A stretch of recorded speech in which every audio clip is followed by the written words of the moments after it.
whether it's an accident. So I was looking ahead and listening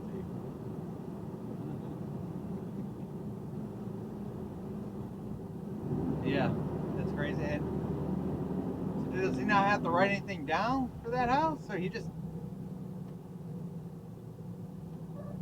No, him, the guy who left or doesn't know anything about overnights.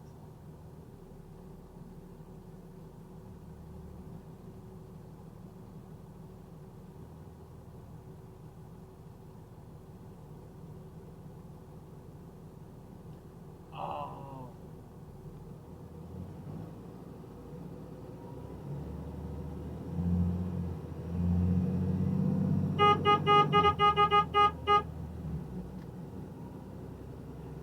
Yeah, so it's not an accident. They got the cops over here at the new 7th Brew in Republic here.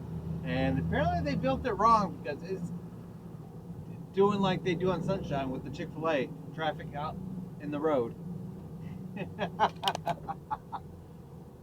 Like they should have.